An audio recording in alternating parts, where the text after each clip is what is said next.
In today's episode, I'll be giving my review, reaction, and recap to the 10th episode in Survivor's 48th season titled My Enemies Are Plottin'. So let's dive right into My Enemies Are Plottin'. Do something, man. People are questioning you. Shut up. Shut up. Okay, yep, do that. Sure, guys. Stupid and dumb. Just an idiot. Get your shit together, son. Fuck it. I loved it. Welcome to the dub cast.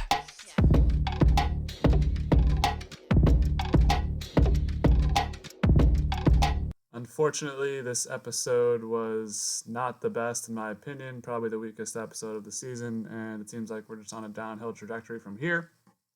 Maybe something will change, but I'm not forecasting that. So we pick up this week with Mary upset from last week's tribal council, her number one ally in the game. David was voted out. She didn't know about it. She was blindsided along with Star. Eva immediately tries to reconcile with her. Kind of a weird reconciliation, though, where she will tell Mary if the vote is her, but she's still going to potentially vote for her and will definitely not play her idol on her. So definitely a little bit of a cat and mouse game here for Mary, I think, in my opinion, of what we see later on with Joe. I think they're going to be maybe fighting for her jury vote later on, so that's why we kind of got these weird scenes of them together.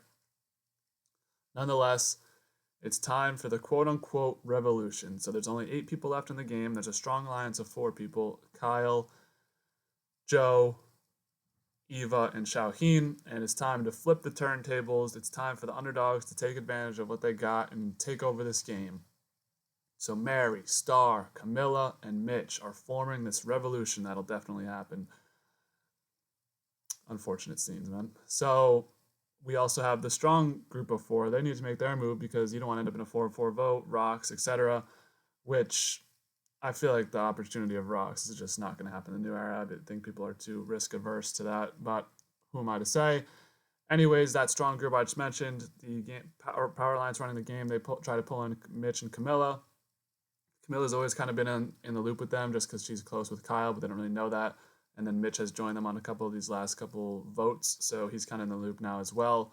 But they're trying to pull in all 4 of that, or those 2 as well, so they have a strong 6-person alliance in a game of 8 people and just make the season boring as hell. But hey, it worked, so what can you say? So Star presents the idea of this revolution to Mitch. He was talking with the other group alliance while they were brewing up the plan. I think Star was the worst person to bring this group up to Mitch, as she had just written his name down last tribal council. I guess Mary did too, so it would have to come from Camilla. But either way, I mean, I don't want to go too hard on Mitch, but I feel like he's playing a pretty scared game.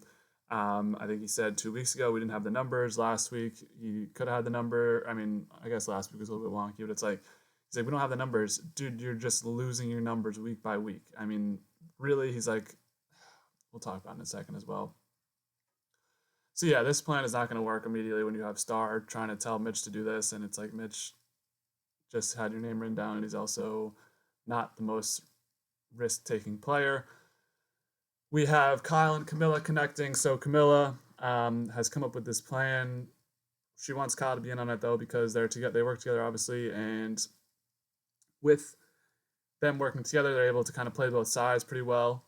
So they're kind of deliberating on it. And Kyle's like, I really like Camilla. She's my number one ally in the game. I trusted Joe with a lot of information, but I'm gonna let Camilla have the chance to take Joe out. I'm gonna give her the opportunity to push this thing to rocks.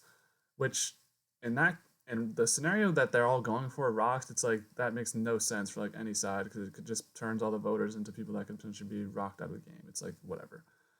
So this episode we have a reward challenge. You get fried chicken and waffles, one of the best dishes in American history. I love fried chicken and waffles.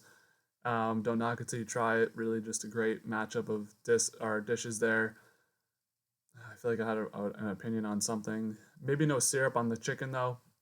I don't know if that's a hot take or not, but that's what I'm rolling with. It's the Andy challenge from last season where he was dragging the ball with his mouth. You know, I had a couple gifts made about him. I mean, that was throughout the whole season, but some strong ones in this challenge that this will be known as the Andy challenge from now on.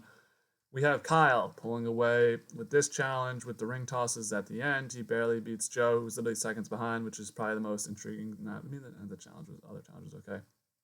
So Kyle gets to pick one person to come with him on a reward. He chooses Eva. Nope, he gets to pick one more. He chooses Camilla, which I thought was a pretty surprising pick because he didn't want to expose their alliance. And then the last person, you get to pick one more, by the way, which is just half the tribe, which I thought was a little bit stupid, but is Xiaohin. So 3 people from his alliance. He says he intentionally did this to piss off the people back at camp, which is Mary, Star, and Mitch, in order to get them to try and work together. Plan failed, but I respect Kyle's like subtle way of trying to get this done, not being open about it, but like making subtle nudges to do it. So respect is respect, but ultimately didn't get it done. Joe back at camp. He's the only one from the alliance. Well, technically Mitch is in the alliance as well, but he wants to pick up on this opportunity to build in his relationships he has in the game. So he is going to go to Mary and say, they're coming after you. They said you're stewing up paranoia. Doesn't seem to do much, but it's like a good moment in the edit, really. I don't know. It's just was here. It seems like Mary didn't really buy either of what Eva or Joe was selling her. So I think that'll be interesting if that becomes of note. So Mitch realizes that Kyle didn't want to pick him, so he doesn't love him. He gave a nice little analogy, but then he's like really contemplating this move. He says, I have to make a move. I have to make a move. And I put in my notes, will he? I put will he. I didn't even put he won't because we all fuck. He won't do it. He didn't do it. So there you go. Time for the immunity challenge. We got the rice negotiation, which I wouldn't be surprised if we never see the rice negotiation again after this season. So there's 8 people left, which I feel like is maybe the smallest amount of people they've done it with, or they maybe just do it with 8 people every time, but I feel like that's a pretty small amount of people to do it with. Jeff just wants 3 people to sit out, and I was pretty surprised because I saw in the episode description on my DVR that it said the rice negotiation, one of the fastest rice negotiations in the history of Survivor. It's because they all say no. No one goes for it. No one wants to sit out at all. No one's even considering doing it. So I guess they will go hungry, but it's like they're going to have to feed them anyway. So the rice negotiation's kind of just pointless anyway. So pretty interesting challenge. It's the one where you have to stack blocks on a pedestal and then slowly back away with the rope. The rope's like controlling the pedestal. So if the pedestal falls, all your blocks fall. You got to restart everything. Guess who wins though? It's Joe. Once again, I think this is like his 3rd or 4th immunity of the season. Really just like a pretty boring result. I mean, I don't hate Joe, but it's like, can somebody else win to make it interesting maybe? Strong runs in this challenge from Kyle. Kyle was going pretty fast, getting up there a lot. Xiaohin went super slow and steady on his first run and then just couldn't recover because that's all he knew was how to go super slow. And even Mitch and Camilla and Mary got in some good runs as well. So, pretty strong challenge from everyone, just besides Star. But, Joe wins again. Yay. So as soon as they get back to camp, Mitch immediately foils on the plan because Joe is no longer an option, which I think is stupid. Mitch, I mean, I get it, you're not really working with Joe, but you're not really working with Xiaohin. Like, Xiaohin should be a good name for you as well. He says to Star in a conversation, you should play a shot in the dark, which gets brought up a lot again in at Tribal Council. I just feel like this is like it's like the ultimate moment of you're like, yeah, I'm gonna go fight him. When I see that punk again in public, I'm gonna beat the crap out of him. And then you see him in public, you're like, hey, what's up, man? It's like, dude, either make a move or don't, and stop saying it. Like, I get it, the edit's got to build up drama and stuff, and maybe Mitch has some game that we're not seeing, but it's like, come on, man. So yeah, now Mitch basically just told Star she's in trouble. So instead of trying to rally the troops, I mean, there's really out of numbers at this point, so they gotta the 2 bottom people gotta try and figure something out. Star is trying to push Xiaohin, Mary's trying to push Kyle. Ultimately, nothing is biting because everyone else is protected. It's going to be Star and Mary, and then they realize that, have a nice little, conversation before battle. Kind of an exaggeration since they're not really in control of their fate, but it becomes Mary versus Star for who will come home, with them both acknowledging to each other that they will have to write each other's name down. Star gives an amazing rap. I really like Star in this season. I thought she was an interesting personality. She was funny. Just didn't see enough of her. Maybe there was something else going on. I feel like last couple seasons it's been kind of a miss on who the Survivor editors think people will like. I mean, last season we had Soul, who everyone loved, and Genevieve, who was invisible for a couple episodes. Those were the 2 fan favorites of the season. They barely got any content. Season 46 was pretty good at it, but it feels like this last cycle they didn't really predict who would be liked by that and who wouldn't be liked by that. But I liked her rap. You know, I think I've said a couple times in some past podcasts when we're mixing in new stuff. Like if we're 48 seasons in, you got to mix in this new editing stuff. I like it. I dig it. Stars rap. Dropped the single tomorrow for New Music Friday. I'm fucking downloading that shit 1,000 times. I mean, it was fine. It was a fine rap. So Tribal Council is here. Star once again is just being hilarious at Tribal Council. She's just like, I'm gonna keep it a buck with you, and she keeps calling Jeff Uncle JP. Thought that was funny. And then every like three people talking, they just cut to David. He was stone faced on the jury bench, like he was pissed. So I'm interested to see if David's gonna be a better juror, considering he's a recruit to the show, so he doesn't know like you're supposed to be kumbaya with everyone, blah blah blah. So maybe the jury will be fun because Cedric and Chrissy also did not look happy, and all three of them kind of gave each other a look after Star Wars voted out. Probably the most boring move left on the board. So we'll see what happens if this 7 people left, if they can make a move. I doubt it, but maybe it'll happen.